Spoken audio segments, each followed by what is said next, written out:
Disco. X on the line, just as I suspected. No one really gets over me.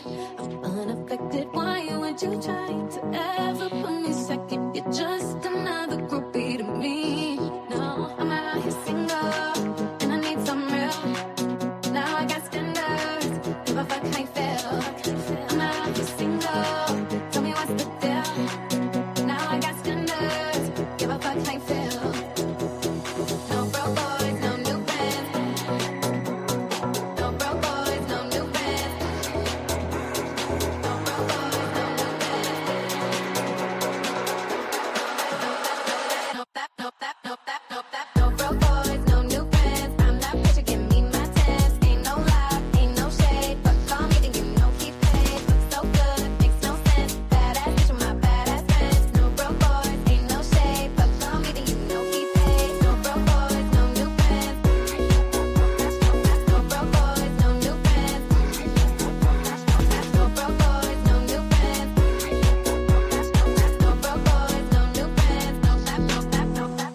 What's going on, chat? Welcome to the Betting News Network. Excited to have you guys with us. Happy Thursday. This is your afternoon bet espresso.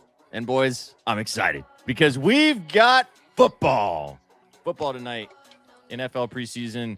Week 1 is officially underway this evening. Luch and I's Titans getting rocking and rolling, finishing off the nightcap. But we've got a lot of football to talk about with you guys. A bunch of other sports to get to. Excited to have you guys with us right here on the Betting News Network. Boys, that's Justin Carlucci. That's Luch. That's PJ Glasser. My name's SPJ. Excited to have you guys with us. I'm so stoked, boys. Football's back. It is back. I'm excited too. And not only is it back, we're going to see the number 1 pick tonight in Fernando Mendoza. So that should be a lot of fun. Like you said, your Titans are in action too. So I told you guys, Hall of Fame game, that really doesn't do anything for me. Mostly, I think what it is, it's a standalone preseason game. And it's not even like a preseason game because you're usually just seeing like the 90th or 100-man guys on the rosters. But tonight, like watching the teams at their stadiums, seeing some of these starters out there, that's kind of when it starts to feel like the real thing. So pretty excited for it. Not just one game, a real slate, multiple games. Like it's starting to feel real, boys. August 13th, we're almost at exactly the center point of the month, and things are getting real. And we'll talk about a lot of NFL news shortly, but this is when you have to start raising those red flags a little bit higher when the injury news continues to break daily. I mean, there's just been a plethora of shit, if you will, day after day after day. And today's theme will be hamstrings because they're a big problem for some reason. Hamstrings in football, ham-ate bones in MLB, ham. Where's the Brian Windhorst meme? Ham is like the year of the ham. I don't know. Big ham guy. Yeah, we've got huge amounts of football to discuss tonight. It is the preseason, so if you're planning on betting the preseason tonight, which we'll talk about, we'll go through the slate. We won't go deep dive into each game, but we'll touch on some of the games and give you some thoughts and some plays. But it is the preseason, chat, as a reminder. I know it's exciting football. It's your money, bet responsibly, but don't go nuking preseason plays. We're probably going to see a decent amount of starters from most teams tonight, whether it's a series or two, a quarter, depending on the head coach. I mean, some teams are not playing any first string players at all. I'm sure some of them will be out there, but I don't think the Patriots are playing any first team players. I can't remember. Maybe the Steelers are not playing any. I can't remember all the teams specifically, but there are going to be some teams. The Bengals, for example, are going to be playing. Joe Burrow and Jamar Chase are going to be out there for, an undetermined amount of time.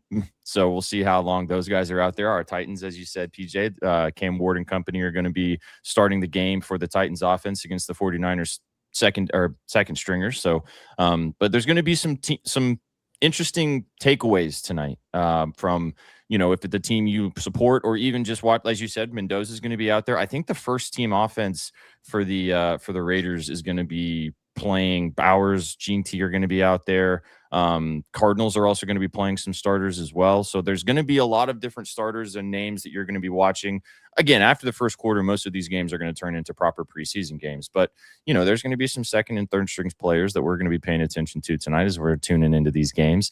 And as you said, Luch, we've been paying attention to a lot of training camp news. So We've got a lot to get to today. We've got a lot of news to discuss. We've got these preseason games to get to. We do also have some baseball and some WNBA to discuss as well, as we will be continuing to rock and roll in those streets. Cook the parlay, and we'll finish off the show. Where's Austin? We'll finish off the show talking about those Fly Eagles Fly. We'll continue our Dubs and L series, breaking down the schedule for the NFC possible front runner East in the Philadelphia Eagles. Big shout out to Beast McNeese down below. If you're watching us on X, if you're watching us on YouTube or on Twitch, thanks for being here right here on the Betting News Network. And as you said, Luch, I'm just so excited, bro. It's August the 13th. We're almost in the middle of the month. Our meetup is less than a month away in Chicago. We've got football on our screens tonight. I wish I could say there's a chill in the air, because there's not a fucking chill in the air where I live, boys. It's like 100 million degrees outside. So there's no chills in the air, but I feel happy. Oh, yeah. Yeah, I can't wait. It's humid as all hell here in Pennsylvania as well. So we don't quite have that, I don't know, nostalgic, whatever, annual feeling. But, fantasy football drafts are around the corner. Excited to see what you have in store for us. I know it sounds like a fun team battle we have here. But, my auction draft is the same weekend of the meetup. And so is my wife's birthday. So I'm sorry I won't be there. By the way, I've had a 16-team auction league with my friends from home. Wow. It's like our 12th year. Do you know how freaking hard it is to get everybody together in person, like year after Impossible. year? So, those of you who are drafting early, I feel you. I understand why it's a rough go, but it's so cool just seeing people you haven't seen in a while that, used to be boys with, hanging out with every day. Good reason to get together. Now, like, in-person drafts just mean so much more than they did years ago. Yeah, big facts. That's awesome. It is hard. I mean, all of us that are in fantasy leagues, we know how tough it is to get even just like 10 or 12 people to agree on joining a league. But it should be fun tonight. I think the most interesting thing I wanted to see with this slate tonight and these games that we have throughout the weekend is there wasn't a single preseason game in week 1 before the Hall of Fame game where the total was above 40. Every game was 39.5 or below. And then everybody watches that Cardinals-Panthers game combined for over 60 points. And people obviously want to bet overs. They want to root for overs. And now all of a sudden I'm looking at these lines and you got some 40s that are popping up a little bit. The Bears-Browns game on Saturday, the Giants-Vikings game on Saturday. Tonight's game that we have between the Raiders and Cardinals is 41.5. So I always kind of enjoy watching where the money is going into preseason because we know how much money goes into these NFL games, even preseason. But that to me was the big thing was I was going through and I was like, wow, there's not a single total that's above 40. That's definitely going to change. And we have 3. Who knows? We might even have some more by the time these games kick off because that Titans game is trending towards 40 as well tonight against San Francisco. But that, to me, I think is the most interesting thing. That is fascinating. I mean, it makes sense because as we talked, it's funny. I think we were all on last week talking about the Hall of Fame game, how we thought it might be a snooze fest. You maybe watch something else, go enjoy the rest of your evening. And it ended up being an absolute banger. Yep. And apparently a lot of people agreed because over 7 million people watched that game, which was the highest viewership over any NHL game last season and any MLB game. So that just goes to show you, even the Hall of Fame game, football's king, as it always has been and probably always will be. But let's keep gabbing a little bit about the preseason tonight. I mean, again, we're not going to deep dive into each one of these games, chat. And Luch, you can start kind of mixing in some of the training camp news you've been paying attention to today and kind of yesterday as well. But PJ said what he's looking forward to the most tonight. Obviously, our Titans is probably front of mind for you. Is there anything else that you're kind of really looking forward to watching tonight besides Cam Ward and company hopefully cooking? Yeah. I was really hoping the Niners would roll out some more of their starters. Like, I want to see if this Titans team can hang. Of course, we know brand new offense, brand new defense. But if they're going to get punched in the mouth this year, I want to know now. Like, don't keep me hanging around. Just break up with me now.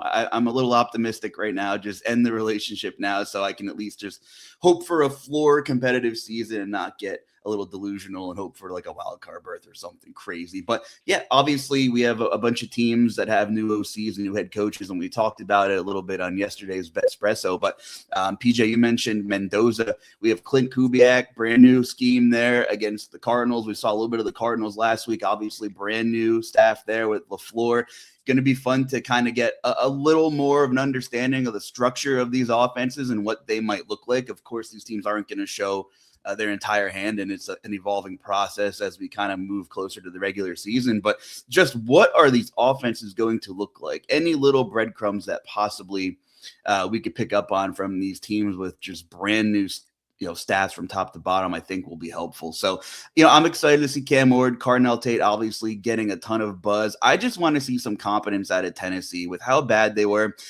And I just want to see them get up to the line every play with a reasonable amount of time on the play clock. That was a huge issue. I mean, to its core, the Titans couldn't even get up to the goddamn line of scrimmage under Brian Callahan with the clock. I mean, and to make it even more impressive how Cam Ward took care of the football, what adjustments can you make getting set with 4 or 5 seconds on the clock every snap? I mean, to its root, it was a disaster under Brian Callahan. So I'd like to see some competency, some confidence, and just guys that know what they're doing is a step in the right direction for the Titans. So that's why I keep thinking like 7 wins would be a huge dub for the Titans overall. Of course, you and I are hoping for a little bit more.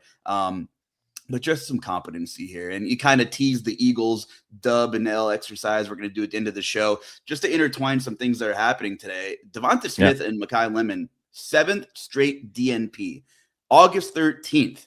Lemon, I'm more concerned about, obviously having to figure out how to play at the NFL level.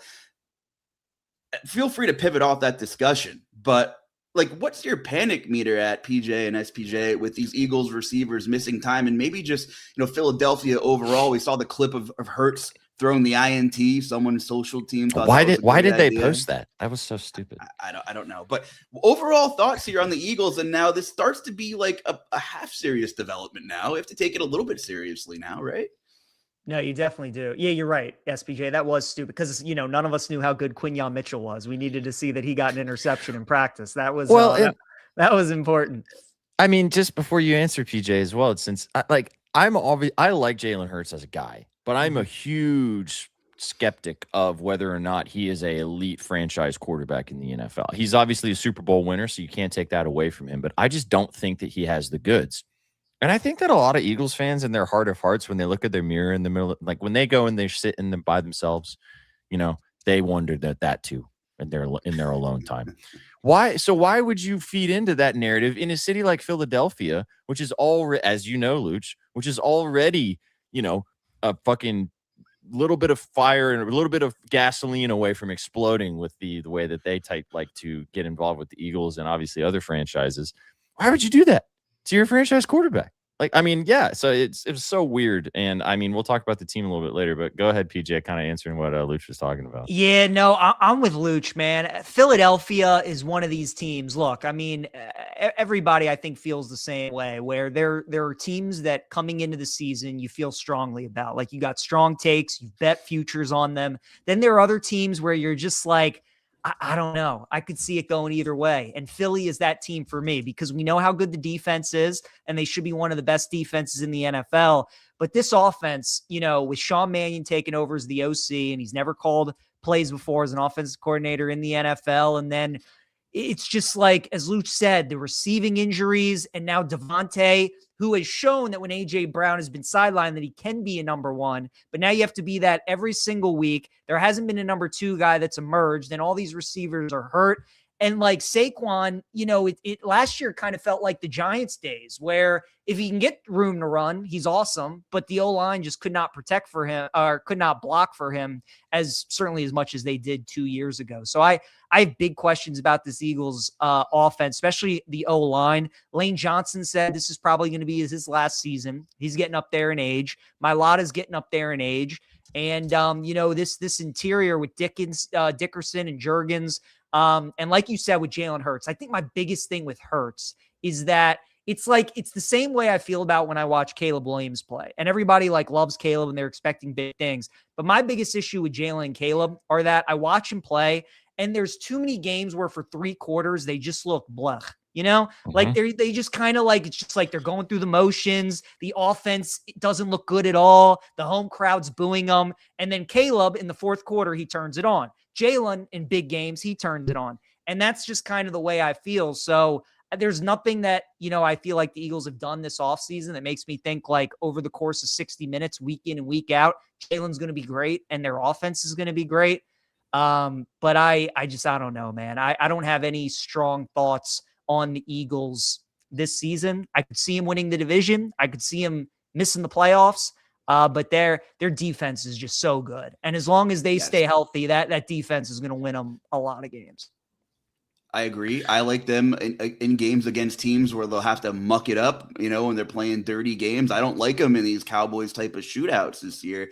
I agree the defense will keep them in games. If you cover up the name and look at Jalen Hurts' passing stats, he certainly takes care of the football. The TD to INT ratio is awesome. Everybody knows that. That's a big debate here, the stats versus the eye test in Northeast PA here where the games are always on TV. What makes Jalen Hurts elite at times is when he's effective rushing the football. He ran the ball, 45 times less in 2025 than he did the previous year. So I think whether it was a health thing or one thing or another, or just an unwillingness to do so, if he can get back to effectively running the football, I think their ceilings is so much higher, regardless of who's catching passes on the outside. We kind of saw life after A.J. Brown last year because he was, he missed some time, and when he was on the field, he was not effective whatsoever. So I love Devonta Smith. I get the hype. I understand before A.J. Brown was in town, we saw Devonta as kind of a trial run as the number one wide receiver, but he really didn't move the needle.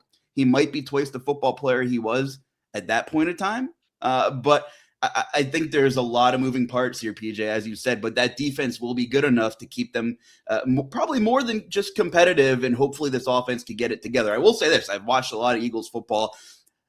I don't think it can get much worse offensively than what we saw last year. I guess I'll leave it at that, SPJ. Yeah, I mean, we're going to talk about their schedule at the end of the show, break down the dubs and Ls. We'll probably continue some of this conversation then when we get to that segment later. But I really think that the regression anvil is going to hit this team at some point. And I don't know if it's this season. As you said, their defense is still very, very good. So, like, they will still win games. They are still going to be a competitive football team.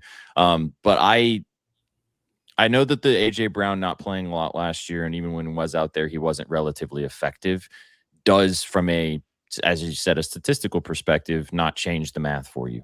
But having a bona fide star wide receiver on the field always changes the math for the defense because he can always take the top off the defense. You always have to account for him on the field. So they don't have that anymore. I know Devonta Smith is very good, but like we've never seen long stretches of time where he was the 1A bona fide guy. And I don't know what that's going to look like in an offense that already was struggling last year. So there's a lot of questions. They still have one of the best running backs in football. So, that helps. And as you said, which is a great point, Jalen Hurts to me is most effective / in the elite category when he is considered a threat running the football. And I think that unfortunately a lot of times their offensive scheme didn't allow for him to be a threat running the football. As PJ, as you know, as a Lamar Jackson watcher, Lamar can throw the football. He can be a great pocket passer. But when Lamar is MVP caliber player, it's when he's, I don't want to say RPOing, but when you have to deal with the fact that he can run on you is going to change everything. And Jalen Hurts has that same sort of effect on the defense,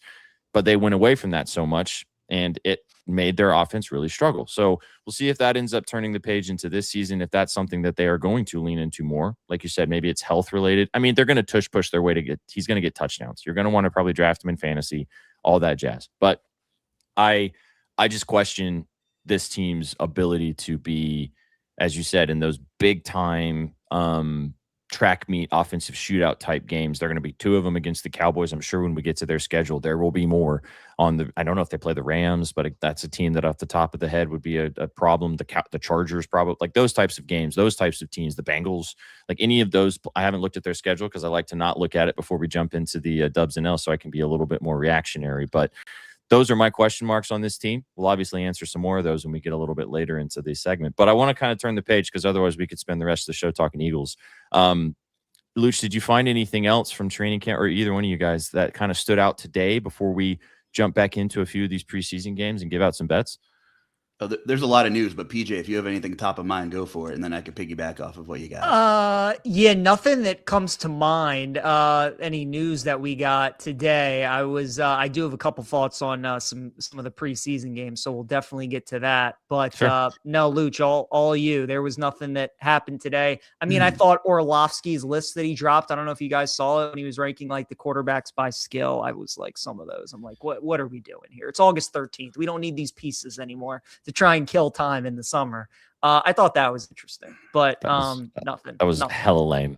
Yeah, I want really Luch, before you get to the legit news, I want to just ask you guys this as a person who has a Commanders under 7.5 ticket. Do you guys, and Ma Martinez just asked about it, what is your just personal feelings about, and we don't know the ins and outs of this, but Jaden Daniels, I'm sure you guys saw it, asked LSU to basically remove all likeness of him in any of their stuff because he was apparently, allegedly, offended by the fact that the number 5 is being worn by a cornerback, I think this year, or somebody on the team. Because he thought he should be in the same ilk as Joe Burrow. I mean, they did both win the Heisman, but Joe Burrow has the championship. So there's a whole different ball game here. To me, eye test, this is lame as fuck. But do you guys have any other way to shake this out besides the fact of me feeling great about my under 7.5 ticket because Jaden Daniels is apparently a softie? Nah, I'm with you. I think it's like surprising because, like, I mean, we don't know Jaden personally, but this just does not seem like something he would do. At Like all. that's like what's bizarre. This almost kind of feels like it's like his mom that's forcing him. Yes, because that's been the big thing, right? Is we all know like the mom is right there with them. She's at camp every day. She's the agent. She helps out. Like this to me feels like, baby, you need more respect from LSU. Like, you need to push for this. And he's just like, all right, mom, kind of thing. Like, again, like being in the Beltway in this area, Jaden's beloved. Like, the reason people love him is he's cool, he's calm, he's poised beyond his years. It's just like, it's weird, I think, because it just does not seem, if this was Manziel doing this back in the day, we'd all be like, okay, like that checks out. Jaden Daniels, like this just does not feel like him. So I kind of feel like this to me is more like the mom's doing this than it's actually Jaden. I'm glad you led the speculation off because that's exactly what I was going to say. I watched like 3 episodes of Quarterback, so I'm basically boys with Jaden Daniels, and I tend to agree with your assessment. That's the vibes that I got. I mean, just a weird relationship. I know, his mom is a successful businesswoman, whatever she does. Just weird vibes, the whole back and forth. It's like he isn't his own person at this point, right? Mom's got to coddle you. It's just weird. It's like the mom from Animal Kingdom on TNT, right? Just fucking weird business, wants all the power. I don't know, man. I'm with you, PJ. Just dumb shit, lame as fuck, confirmed as PJ. Per BNN sources, this is lame as fuck. That's what we're putting out there. Mama Martinez. There's certainly financial aspects of this. I'm sure that there are reasons beyond what just got reported as to why this has happened. But it's so crazy that the report was basically just he got dragged through the mud in a lot of ways, saying he felt disrespected and like, do you think he really felt disrespected? I mean, maybe in his own bedroom, sitting by himself, sure, but like, would you put that statement out there? No way. That's so lame.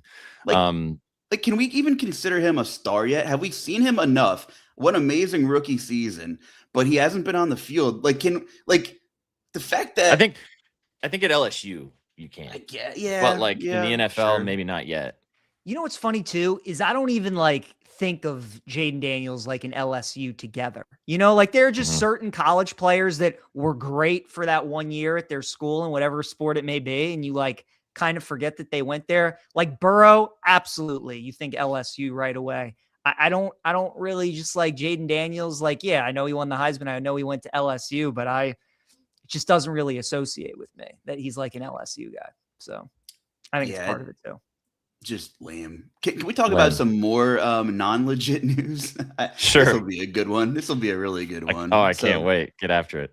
Reports have came out from multiple sources that Puka Nacua allegedly was bleeding from his face after running into a glass door at a Michael Rubin party. So I would like to start this conversation off with saying, please, Puka Nacua, keep your shit together, man. Second, if Puka Nacua was a normal person like me, not good looking, not athletic, not a millionaire. He'd probably be in a lot of trouble already at age 25. I'll double down on that take and saying Puka Nacua was the type of person that probably would have been at one of my house parties at college that we had at a random kegger, just running through the wall and doing God knows what in various rooms of the house and just who knows. And I just feel like, man, I think Puka needs to grow up in a hurry because it's been a very eventful offseason. I'm sure there's nobody in the Rams organization that likes the secrets of events and just rumors and things that have unfolded, over the past 5 or 6 months or so. It's just one thing after another with Puka Nacua. Keep your shit together, Puka. Devontae Adams, mentor your guy. Like, you got the perfect guy in the receiver room. Matthew Stafford. Someone has got to pull this guy in. If he needs help, get him more of the help that he does need. September's here. Let's roll. What are we doing here, Puka? So as someone who has a offensive player of the year ticket for Puka at 13-1, I really hope he doesn't miss any time. And as Kev said, it hasn't affected his ADP. I mentioned it a couple days ago that he is apparently being looked at by the league as a suspension candidate, him and Josh Jacobs. We'll see if the league actually ends up, doing something about that. Rashee Rice also, I don't know if you guys saw that. Rashee Rice also did not face any, he's not going to miss any time from the league for what he had going on in the offseason. Well, he plays for the Chiefs, so it checks out. Yeah. Yeah. PJ, welcome. Yeah, it makes sense. It makes sense. No, I find, yes, I agree with you. He obviously, we all have the friend, as you said, perfectly. And we've all had the friend that was at the party that make sure that friend doesn't go, make sure that they don't disappear and do things solo, make sure that someone always has to have an eye on that person at the party, because otherwise that's where the TV gets broken, they break a leg, like something happens to that person or something happens to your house.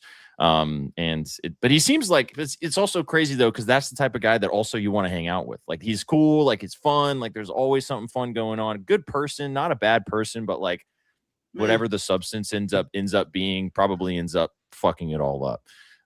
So he was the guy you were friends with in your 20s because he didn't give a shit, right? Like your early 20s, and now it's like, bro, what are you doing? Why are you still at the local bar on a Monday at 1 a.m.? Like, come on, man, it's time to not run into doors and bite people. But yeah, from a football perspective, I hope that he does get it together, as you said, and we do see Puka Nacua out there week 1 for the Rams, because the Rams desperately are going to need arguably the best wide receiver in football. So we shall see. Any other news? Yes, real news. I know we're crunched for time here. Jordan Tyson. Left practice with a hamstring. Allegedly, it's a minor thing. The problem is, if you don't know Jordan Tyson very well, he has an injury history the length of a CVS receipt. And it's really sad because he has all the talent in the world. And perhaps if he had a clean bill of health in college, he may have been that first receiver off the board in this draft. I mean, the talent is undeniable. But when you really look at what, Jordan Tyson's been through, he had hamstring strains in both of his legs in 2025, a broken collarbone a couple years ago, and in 2022, ACL, MCL, PCL. I'm not just making up 3-letter acronyms. He had that as well. And so any kind of negative news is bad news, even if it's precautionary. It's like, man, not this already. But the Saints are a team I think the three of us could probably agree we're a little optimistic on, as most people are, and with the pieces they have here. So that happened today. Any words on Jordan Tyson, fellas? Are you more or less concerned than the Devontae Smith, Makai Lemon situation, or is it just kind of indifferent at this point? Yeah, I mean, this is the scary part. This was kind of the knock on him coming out of college, was he went in the top 10. Nobody was denying the talent. He's a great route runner. He's got great hands. He can be a really good receiver, but it's just like these nagging injuries that killed him in college. And now he gets it here today as well. And yeah, I mean, totally. The Saints are a team that a lot of people are looking at to kind of take that next step. They were way more competitive and better than people thought they would be last year. Everybody pretty much thought they'd be the worst team in football. And with how bad that NFC South division is, they absolutely can win it. But it sucks if you're the Saints too, because Olave's kind of got the same, thing around him as well, where people like, he's also, his NFL career has been dealing with injuries and that sorts of things. So you just hope these Saints receivers can stay healthy, because I think Tyson can be really good. Olave can be really good as well. but it's a big deal. And it's a reason I didn't end up betting anything with the Saints in the futures market, because I think a lot does hinge on their receivers staying healthy. And with how Tyson's kind of last few years went at ASU and Olave so far in the NFL, I didn't want to get invested in them for stuff like you saw today. I'm not sounding the alarm bells, but I did invest in this team. I took their 7.5 win total over, and I also did sprinkle on them to win the division for the number, purely off the fact that they're almost 3-1 to win this very winnable division. I know you guys gabbed about it some yesterday on Betspresso, but I'm a little concerned, as you said. I mean, he's supposed to be a piece of this offense, as is Cornell Tate. I mean, when you draft a wide receiver that early, or, as a part of your offensive plan, you expect them to come in day one and be effective. And hopefully this isn't something that's going to linger all season. So, but as you mentioned, it's not maybe time to raise the complete and total, ring the bell, like whatever the level of not like being totally panicked is. Like, I'm at that level as someone who bet on this team. Like, I'd be a little concerned. Like, I'm not a Saints fan, so I don't really care, but like, someone who's invested in this team, like, I would be a little bit concerned. I want to make sure that we go into week one feeling good and not dealing with whatever problem. A lot of this stuff is also probably precautionary with these muscle injuries at this point. They don't give the severity of them sometimes. They're probably holding out of practice, but especially with a younger player, this practice time is super valuable. Like, you're missing routes, you're missing chemistry with quarterbacks, you're missing all the nuanced stuff. Yeah, you've got talent, you got drafted in that position because you have talent, but these are the times, and I mean, all former NFL players say that. If you miss any time in camp, if you miss any time in the preseason, yeah, eventually the talent will take over and you might be fine in November, but those first 3 to 4 or 5 weeks, even the most of your rookie season, sometimes can be a wash because you didn't really hit the ground running. You have to kind of crawl your way through it. So we'll see if that affects it. It does. As someone who did invest in this team, I'm a bit concerned, but I'm not like, I'm not going and making sure the tornado sirens are going off. I'm okay about that. The Panthers have real news. Multiple things happen with Carolina. First of all, they signed Darren Waller. Darren Waller just keeps coming back to play football 1 year at a time. So he's a Carolina Panther. How much will he be involved? I don't know. When he played for Miami, I like Mike that McDaniel, move. I do too. I mean, Mike McDaniel made him more than serviceable for like 2 months, which is why I'm kind of interested to see what he does with that Chargers tight end room, who suddenly has a couple of guys, may not be good for fantasy, figuring out what's going on, but Gaston's a matchup nightmare and Njoku can still play. Anyway, they signed Darren Waller, so that's cool. The not so fun thing is Chuba Hubbard is week to week with a hamstring problem. That could be fun for Jonathan Brooks investors. People want this guy to be so damn good, and so do I. That being said, he has 9 professional NFL carries in his career. He had 1 season in college with 100 carries or more. That's it. Carolina is not going to turn around and say, here's 70% of the workload, because they're also playing the long game with this guy. So we'll see. That ADP in fantasy is going to continue to soar, though. The hype train is going to be crazy. We are going to see him in preseason week 1. Let's hope it's a clean run for Brooks. But if Chuba is not good, I think Trevor Etienne still hanging around there. I wouldn't be shocked if they brought in a thumper, someone like Najee Harris, who doesn't have a job right now, or somebody, because, this isn't a stupid organization. As much as everybody wants Jonathan Brooks to be a bell cow, it's just not reasonable for his long-term outlook. So I think he can be serviceable. He's going to be a boomer bust guy. The upside is going to be through the roof. You're going to get a lot of low-scoring weeks and a lot of high-scoring weeks. Seems like a really great best ball target right now. Hopefully Chuba Hubbard's okay, because I really like that 1-2 combo they got there in Carolina. We just talked about the Panthers, ironically, yesterday. So, PJ, thoughts on Jonathan Brooks and company and a little Darren Waller action in Carolina? Yeah, I mean, look, the Panthers running back situation, I had Rico Dowdle last year, and he was awesome for the Panthers, which was great. And Canales does like going with that 1-2 punch. So there is a good chance that Brooks could definitely be a factor this year, especially in fantasy. Carolina, look, I was on them last year to win the division, and that came through somehow. This year, I think there is a world where like they're maybe one of the worst teams in the NFL. I'm actually kind of looking at that Panthers-Bears game in week 1 as like the Raiders-Patriots week 1 game from last year, where the Raiders beat the Patriots in week 1. And then that was one of those games where we look back in like week 15 and we're like, how the fuck did that happen? Those teams played again. Patriots would be like a 14.5 point. Yeah. And I kind of think we could look at it because guys, Bryce Young is just, I still don't think he's like good. Like the home and road splits are insane. This guy plays at home and he's fine. It looks like an NFL quarterback. Put him on the road anywhere outside of Atlanta, and he truly might be like the worst quarterback in the NFL. Maybe he continues to improve and gets better. I don't know if I see it. The defense is fine, you know, probably like middle of the pack in the NFL, but I do think losing Dowdle is going to be big for them in that run game. So I'm a little down on Carolina this year. I think Tet is great. People that want to take him in fantasy, I think he'll be solid again. But outside of him, there's really not anybody on this Carolina offense that I'm loving. And as a team, as we get closer to the season, I'm getting more and more down on the Panthers. I agree with that. That's why I like the Saints. Then we kind of talked a little bit more about their schedule's pretty tough when we broke down their schedule. So, yeah, interested about the Darren Waller situation, though. That will be fascinating to see kind of how that plays out. Because he, you know, still got a lot left in the tank. But Mike McDaniels, as you mentioned, is just, I mean, as a Jonnu Smith lover, like he was awesome for the Dolphins for a little while before he got traded again. Yeah, I don't know. We'll see. I'm going to turn the page, though, boys, because we could probably spend the rest of the show kind of just gabbing about NFL news and getting excited and everything like that. But we do have some preseason games tonight. As I said to start off the show, there are 6 games this evening. Obviously, bet responsibly on these games. It's the preseason, but you can obviously wager each individual one. PJ, I know you said you got a couple plays. I have a couple plays myself, half unit plays from me. But what do you like on the slate tonight? Yeah, so 2 bets for me. The first one is going to be I like Indy minus 2.5 at the Patriots tonight. I think there are some 3s out there, but I do like the Colts. So Daniel Jones and Drake May both out tonight. So it's going to be battle of the backup quarterbacks. And again, I tend to like to go with the teams that have QB competitions, whether that be for quarterback 1 or quarterback 2.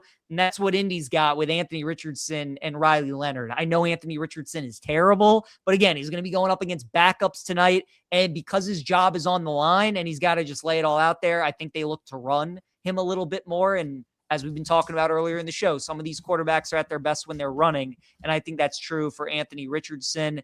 And then again, you know, this is the first Pats preseason game since all the Vrabel stuff this offseason, their first game since the Super Bowl. Like, you know, what does that look like at home tonight? So I think the Colts, I took them at 2.5. I like them in that game against the Patriots. And then I did bet the over in Vegas and Arizona. You know, sometimes you get worried about reacting too much to what you saw in one game and how good Carson Beck looked and all these sorts of things. But it is going to be Beck versus Mendoza for a majority of the game. I think these guys do put up points. Keep in mind, you have 2 rookie head coaches in Kubiak and in LaFleur as well. So both of these guys, you know, I think they're going to want to put on a show, kind of outduel one another and put up some points. So that total's moved like 2 points. It was like 39.5. It's now up to like 41.5. So definitely shop around, see if you can get some good numbers. But that Raiders Cardinals over, I like that as well. I do like that. I will say, though, and chat just said it, so I just wanted to tell you, Carson Beck's not going to play tonight. He dealt with a rib injury from the Hall of Fame, which sucks because he was really good, looked great. It'd be nice to see him get back out there. But no Beck tonight. But they do have Gardner Minshew, and we'll see Jacoby Brissett for a decent stretch of time there as well.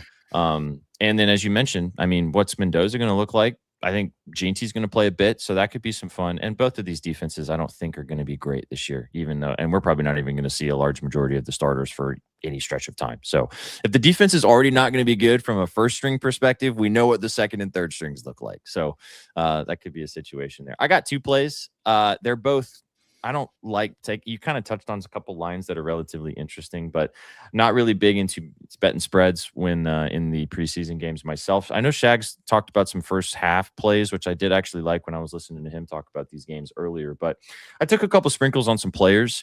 As I said earlier, the Bengals-Lions game is interesting because we are going to see Joe Burrow, Jamar Chase, T. Higgins in that offense for a quarter, half a quarter, couple drives.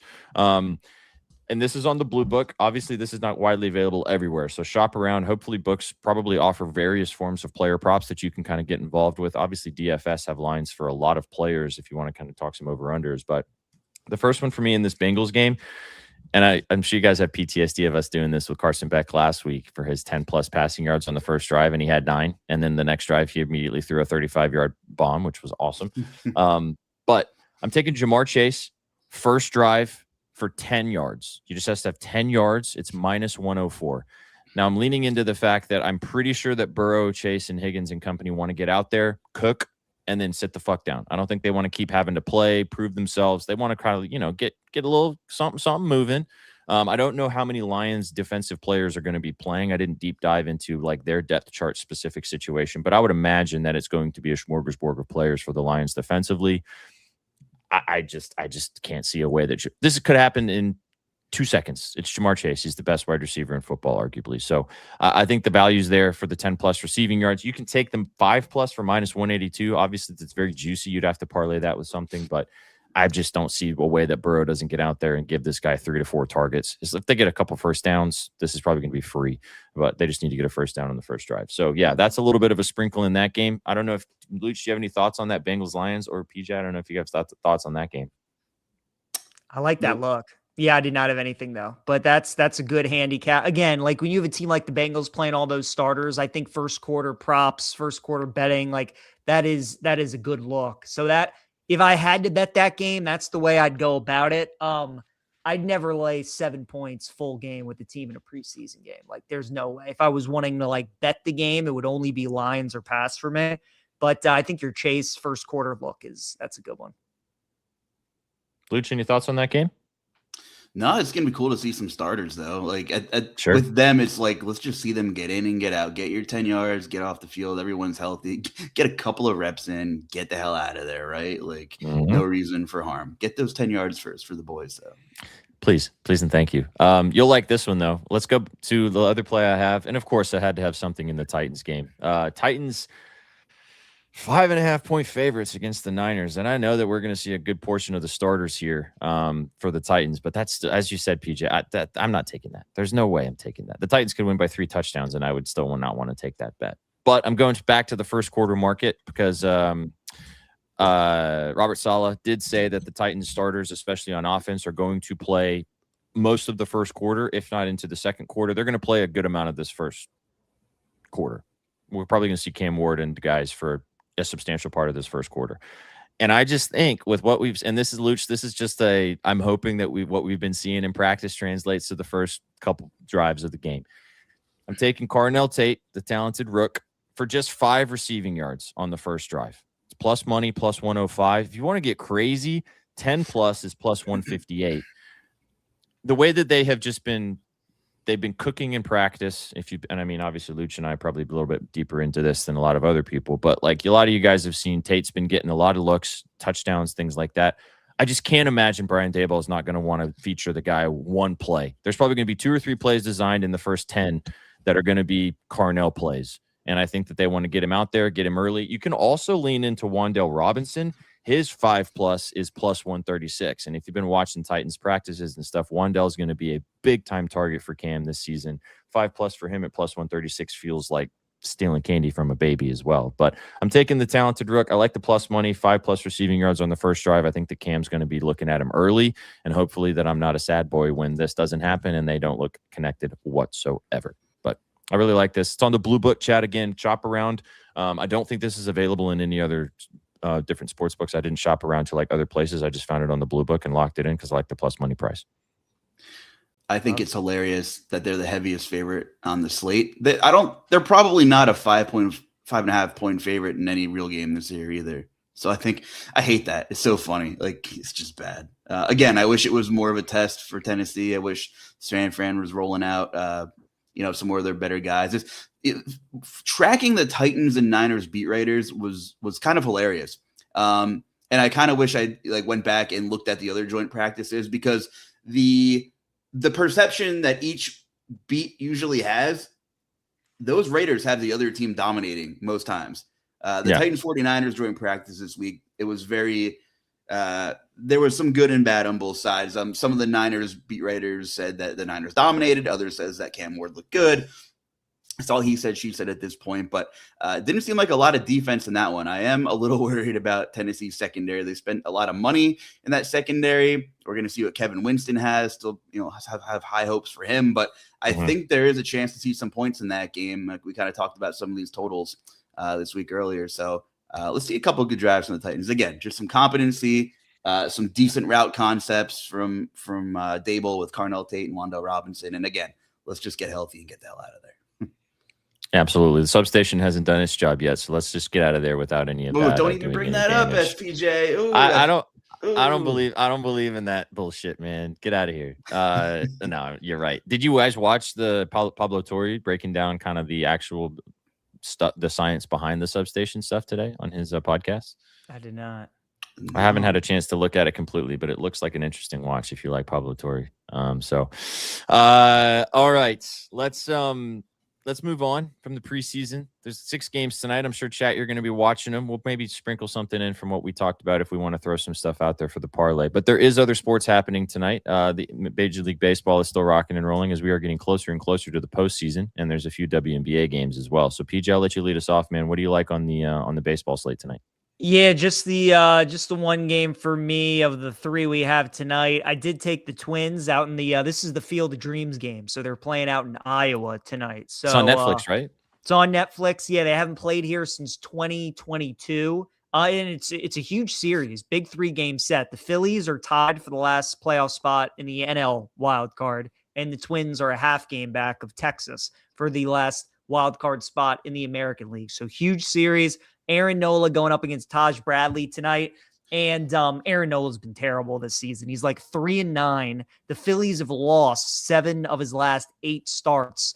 And, you know, when in these type of games where it's like a weird one-off, when you're traveling to Iowa and it's like a new field and a new change of scenery, like athletes, pitchers, right? They like to be comfortable. They like routine. They like to know what they're getting into. And for a guy who's already sucked this season, I think playing in a game like this is not going to be great. And in the 2 games that we've seen them play in Iowa, like the ball can fly here. It's like one of those type of places. So I think Minnesota with Taj Bradley on the mound tonight, they definitely have the pitching advantage. Both of these teams are kind of playing similar ball going in it, but I'll just continue to fade Nola and Philly, and I'll take Minnesota tonight, -104. Nice. All right, so Field of Dreams, some Twins money line action, rocking and rolling there. Fade and Nola. Luch, did you find it? You said you were going to possibly peep the MLB board. Did you find anything while we were gabbing before we move on to the Lady Ballers? I did, and I actually really like it. I've been pretty hot with totals lately. I've been having a much better season betting MLB totals and sides, like by a considerable margin. I like the first 5 under in the Angels-Rangers game. I'm on a green book. Under 4 is -130. On a blue book, 3.5 is +100. Obviously, a little more comfortable paying a little bit of juice for that 4 number. But, you know, okay, so Jacob deGrom hasn't been fantastic post All-Star break, and he's a little better at home, which doesn't sound great from the outside looking in. But the matchup. The Angels are dead last by a mile in WRC plus against righties since the beginning of July. They also have the 3rd highest strikeout rate against righties in baseball since July 1st. And on the flip side, Walbert Urena, kind of a little bit of an unknown commodity, unless you've been betting baseball, because the Angels are like 25 games under 500. So why else would most people know Walbert Urena? He's been damn good and really good at home. And Texas has been pretty average offensively against righties. So I actually like this first 5 total. I don't want to worry about the bullpens. I'm not playing that game. I've been burnt too many times this year playing full game totals. So give me the first 5 under in the Angels-Rangers. All right now. Yes, and our buddy Austin in the chat does know the Angels suck because it's his team. So he's well aware.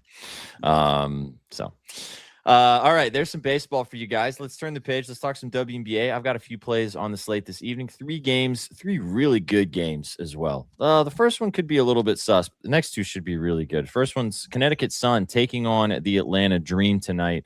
10.5-point dogs are the Sun at home in Connecticut. The Atlanta Dream should win this game.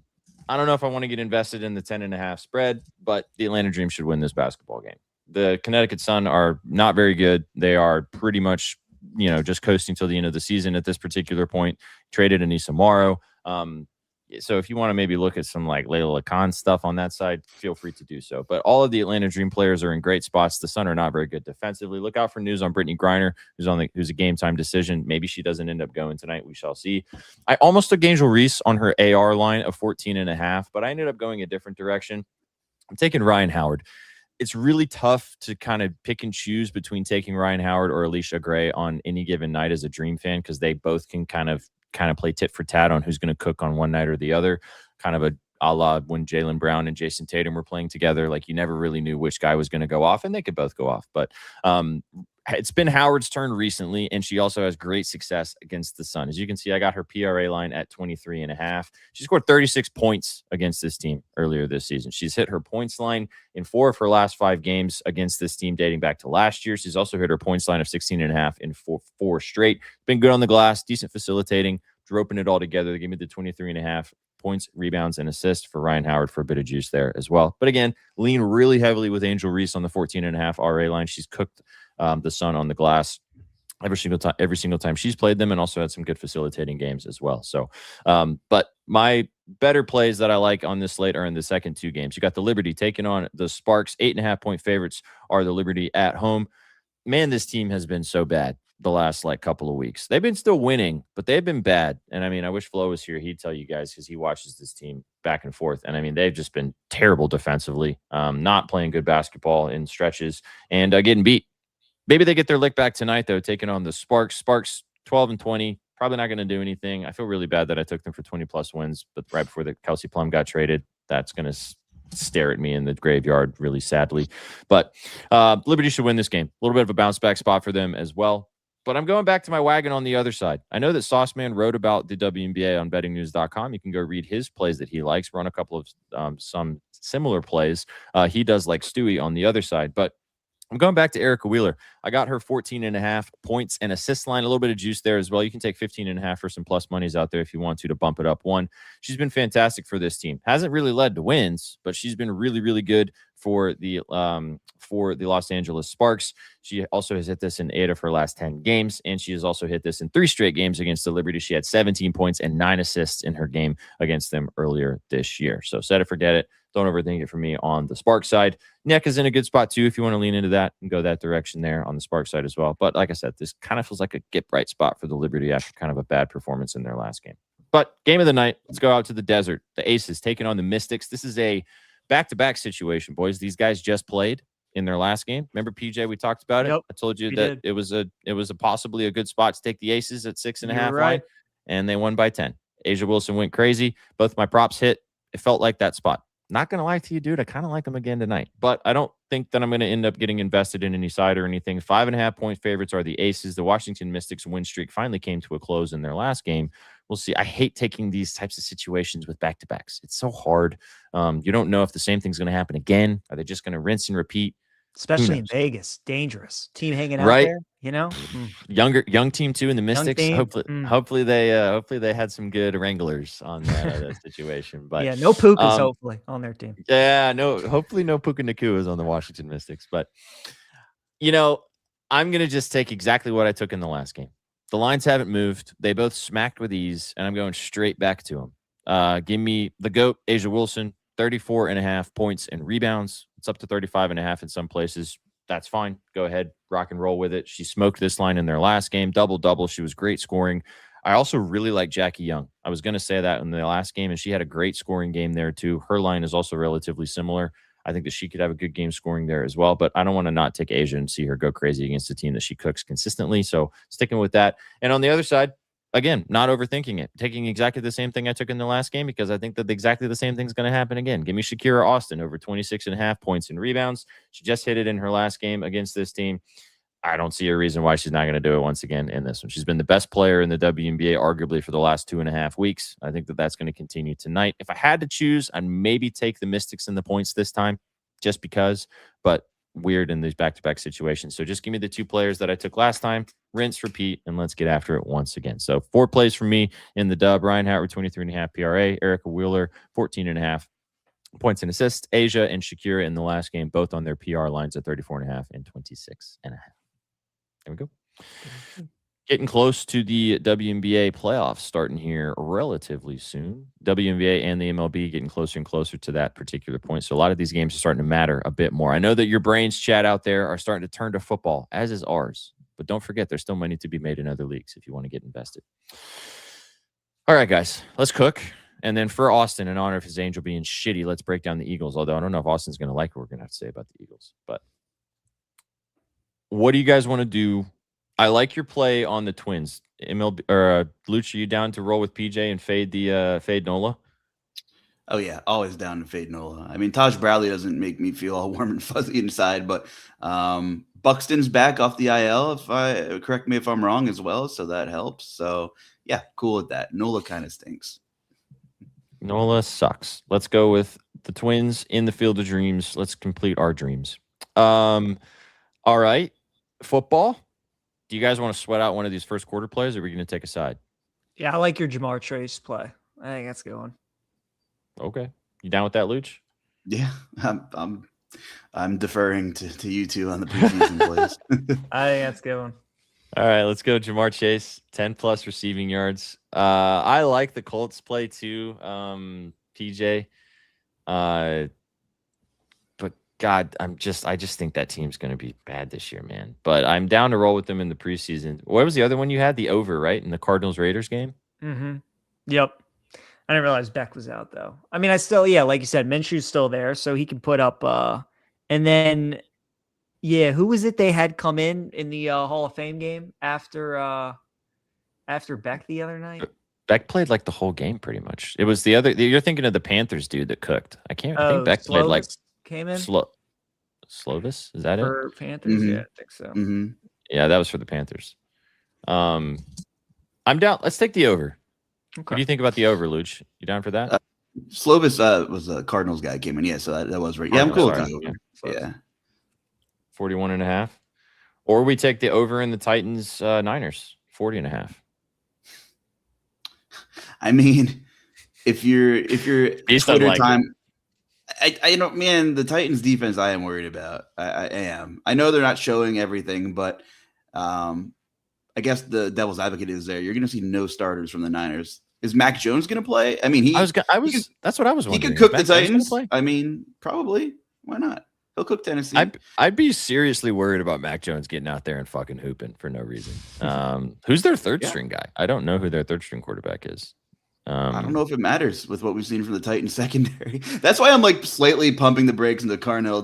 Is it really Adrian Martinez? No way. Wow. Damn, he could do some work too late in that game. Let's go Cardinals Raiders though, because PJ actually capped it. So let's do that for sure. Yep. Put our bias aside. Sure. And then is it biased though when we think our team might suck? Probably not, right? Like we give it points.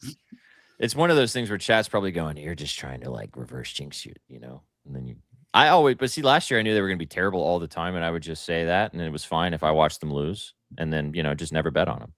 So, let's take something in this Mystics Aces game. Do you guys want to roll with Asia again? Yeah. Can't go wrong with Asia.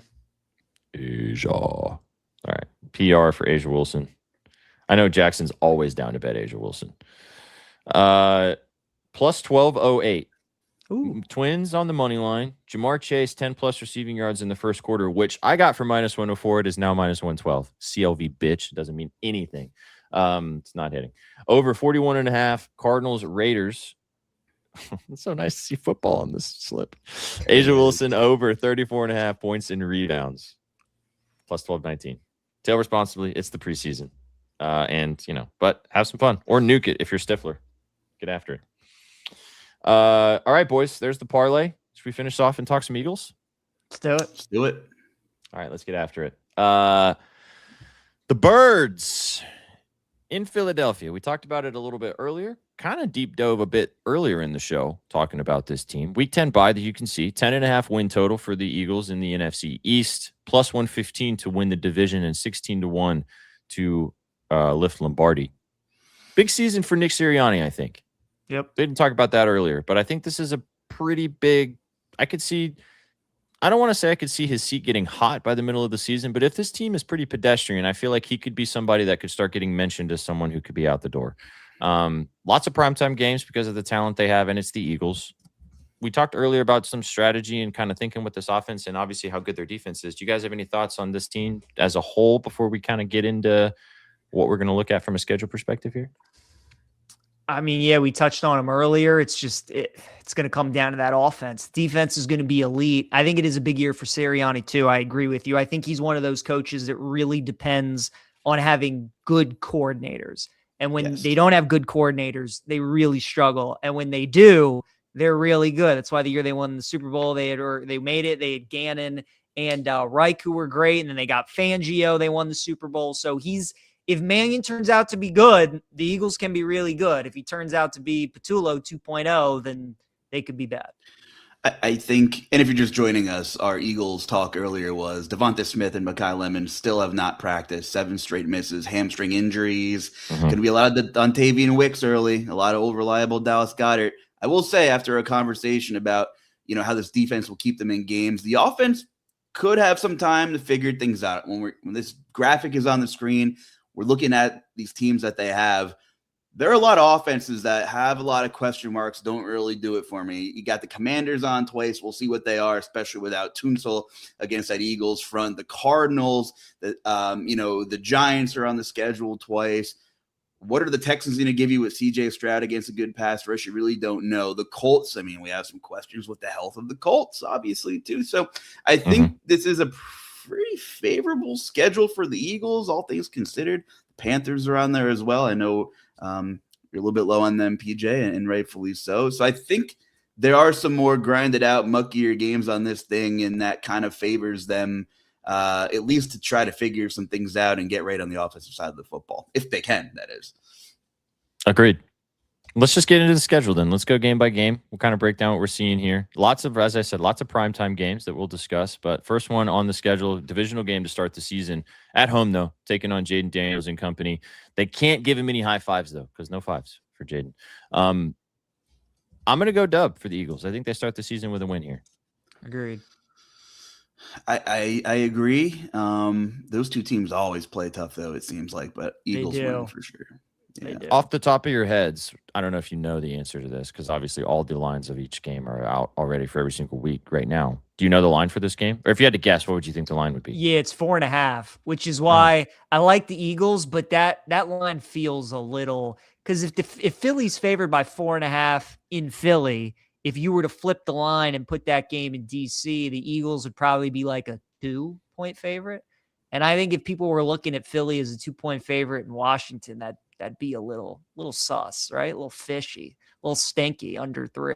So that's an interesting line. That's come down too, because it was like 5.5, and now it's been bought down to 4.5 here in the summer. And Luch is right. Washington always plays Philly tough at least one game. You're going to get a healthy Jaden out of the gate.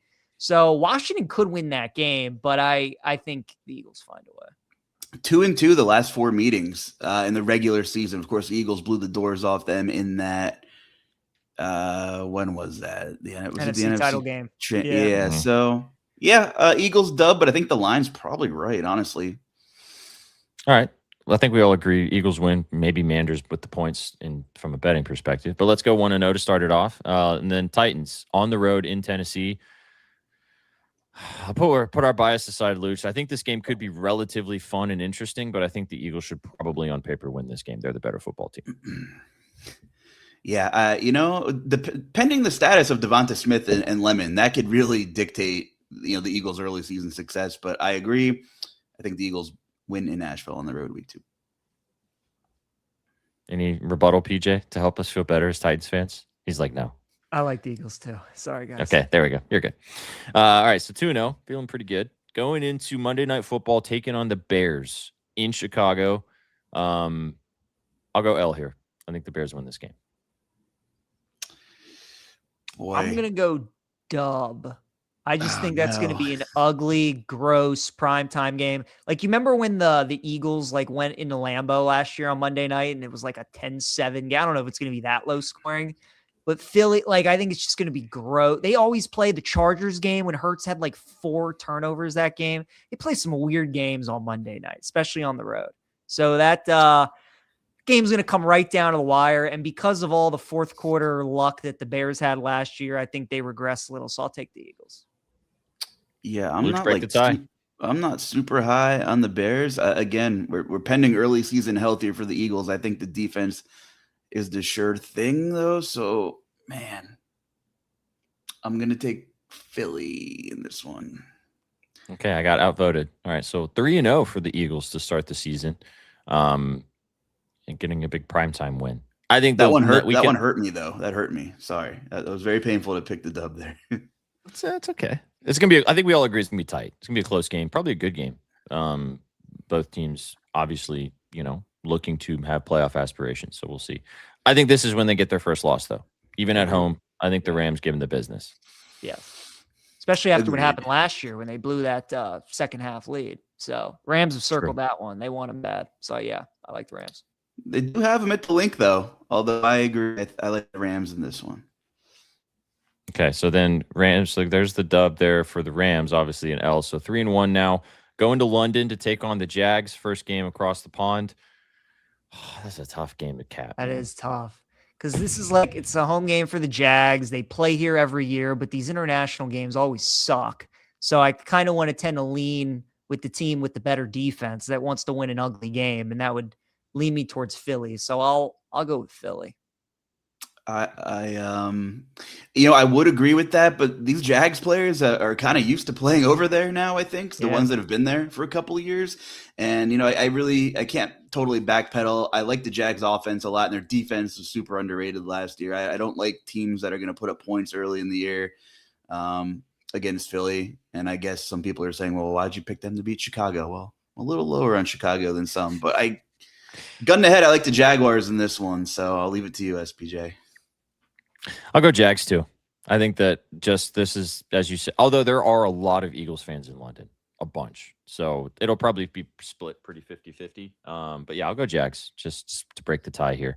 All right. So 3 and 2 now.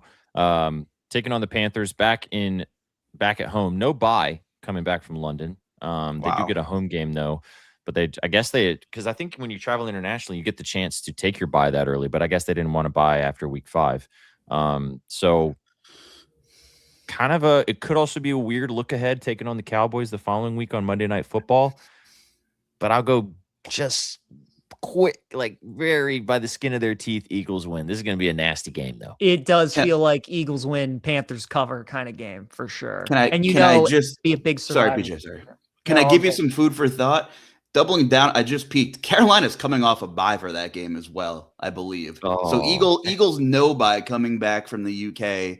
Yeah, Carolina's bye is week 5, October 18th against Philly, right? That's where we're at. Yep. Boy, that is without context. Yeah, I want to say Birds. Shit, Eagles still win, man. I'm with the Birds. Yep. I'm circling that one, though. I'm definitely betting Panthers plus the points, and give me the under in that game, too. Oh, if it's over a field goal, I'm definitely taking the Panthers in the points. All right, so then, but for the sense of activity, in theory, the Eagles should win. Would not be shocked whatsoever if they dropped that game, though. All right, 4-2 then, going into Monday Night Football, taking on the Cowboys division matchup here 3 at straight home. divisional games. There you go. Yeah, interesting. I think they split the boys. I don't know how they do it. Maybe they lose here and then they beat them they beat them here and then they lose later at home or in, Jerry's world. But I think they split with the Cowboys. Prime time at home in Philly. I think they win this one. So I agree. I think they lose in Dallas, but I think they'll win this one. Anybody have a spread on this one? I am curious. But if I had to guess, Eagles 3.5. I had to get maybe 3. If I had to guess, or I don't think you're going to get the 2.5. Well, I think I'm already outvoted on this one. I do like Dallas this year, and that also doesn't feel good. So just to throw Dallas a bone, I'll take Dallas. Okay. All right. So PJ and I did Eagles, so we'll do Eagles there. So now they're 5-2, right, Jackson? 5-2. Cool. All right. 5-2. Then going into the Commanders game, they get Commanders out of the way nice and early in this schedule. It's just interesting. They get 2 back-to-back NFC East battle games too. This one's on Sunday Night Football. Prime time again. On the road. Drop this one. I'll go Washington. I think if Jaden Daniels is healthy, sure, that's fine. If he's not at that point, then it's a Eagles shellacking. But I'm down to go Commanders for the vibes. So Eagles L. All right. Luch, were you going to say Eagles win here? It doesn't matter, does it? I'm glad I didn't have to make that choice. I don't know. It's in theory, the Eagles defense is so good. It's hard to see them dropping a game against the Commanders or even the Giants with still the Malik Neighbors question marks and a whole new staff there, and Matt Nagy, calling some shots. But these are teams that make it really ugly. So you could even, you could sell me on Philly splitting with the entire division. I know that's a cop-out answer, but I feel like the Eagles will sweep someone in the division. I don't know. I think they're gonna sweep the Giants. We did the Giants.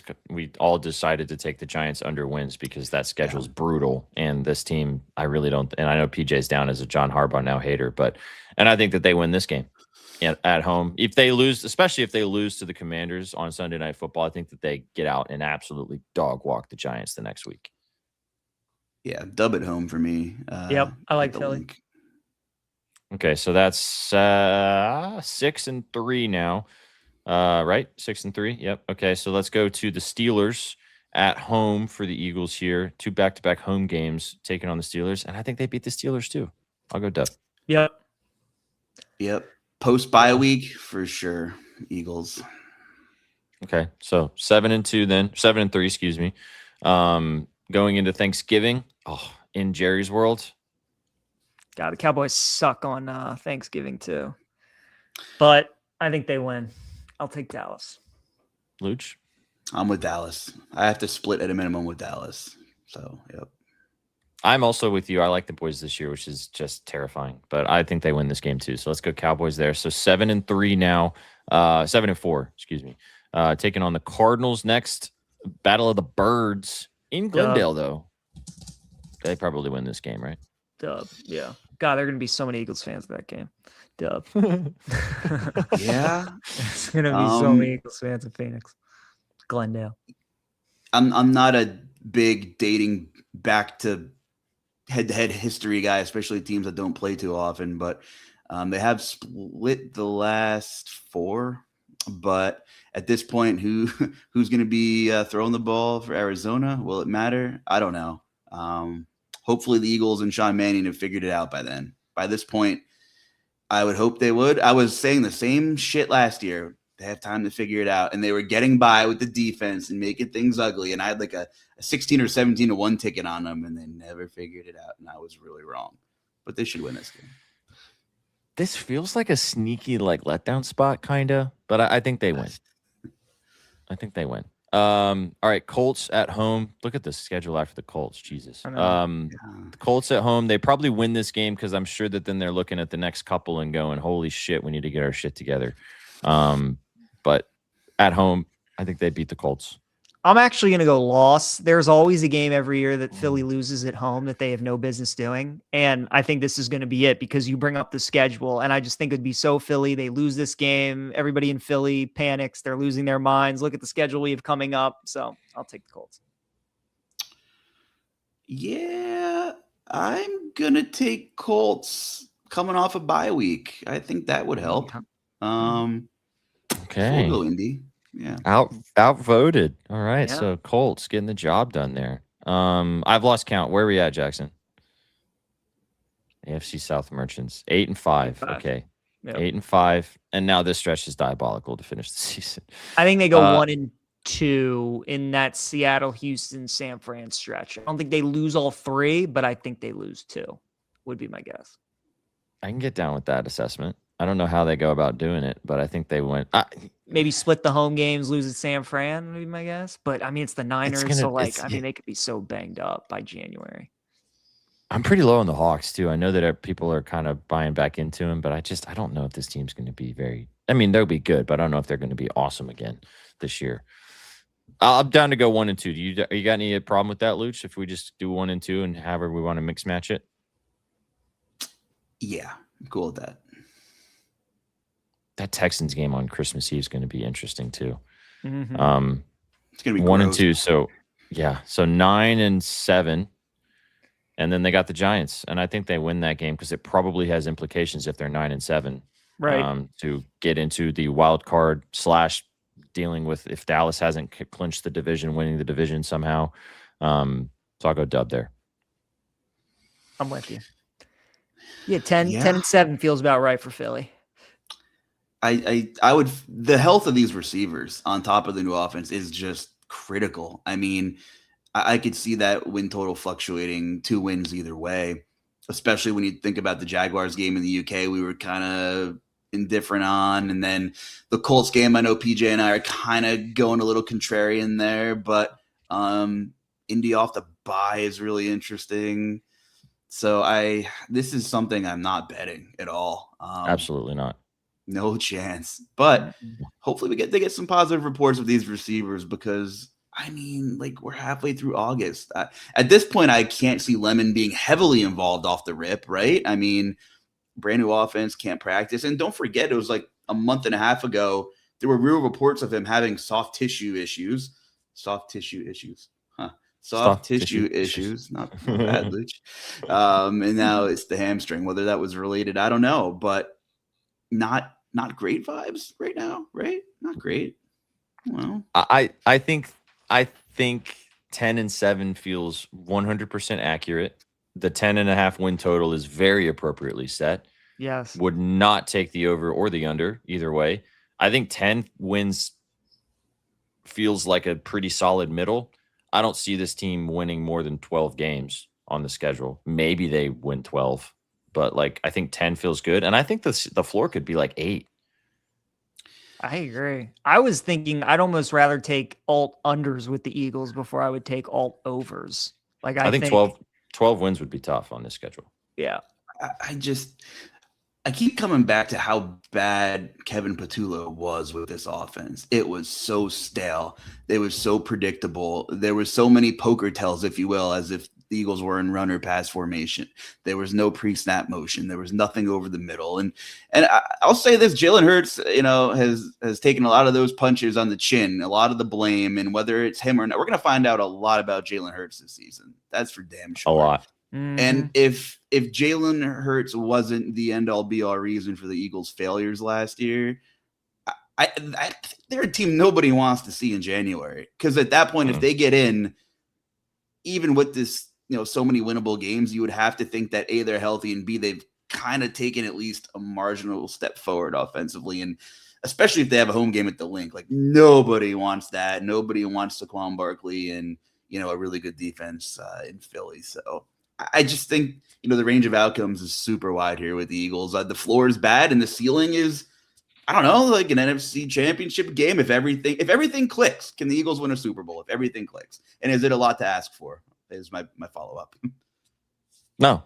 I think if everything clicks, they could be the number 1 seed in the NFC. I'd be surprised. I'd be very surprised if they, the Rams aren't the number 1 seed or, et cetera, et cetera. But like, could it happen? Sure. This team has won a Super Bowl in the last 3 seasons. So yeah, 100%. But I don't see it this year. So there you go. 10-7 feels pretty good. Yep. Good, all right. Yeah, I do too. All right, chat. Football is on your TV tonight as the NFL preseason gets rocking and rolling. Hope you guys enjoyed hanging out with us right here on the Betting News Network for the last hour and a bit. Big shout out to Beast McNeese down below for pressing the 1s and 2s. That's PJ Glasser. Go follow him on the timeline at PJ Glasser 9. That's Justin Carlucci at J Carlucci on the timeline. Go follow him on Twitter and socials as well. My name's SPJ. Appreciate you guys kicking it right here on the Betting News Network across all platforms. If you're not following us, give us a follow on YouTube, on Twitch, on X, wherever you guys are getting your content. And as always, go check out all of our free content across everything we have at bettingnews.com. Football is around the corner. It's on your screens tonight. We'll have more information about our fantasy football league very soon. We have our chat league that's rocking and rolling. We're less than a month away from the meetup in Chicago, which unfortunately neither one of you lads will be at, but we'll pour a beer out for you in your honor. Yeah, it's been an absolute pleasure with you lads. You guys got anything else before we say sayonara to these beautiful people? That's all we got. That's it. Enjoy the big slate of football, and we're back, baby. We back. We posted the Best Espresso 4. We'll get that on the timeline for you guys if you want to tail a little parlay tonight, a little 12-1 banger to get after it this evening. But you guys came for the winners, and you stayed for the vibes of a fantastic Thursday night. Enjoy the football. We'll see you right back here to kick off your morning, to kick off the weekend tomorrow. Take it easy, Chad. Have a good night. What you know about rolling down in the deep?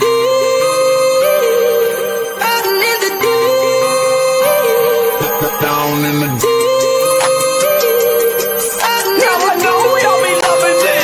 Right here. Rolling. What you gonna do?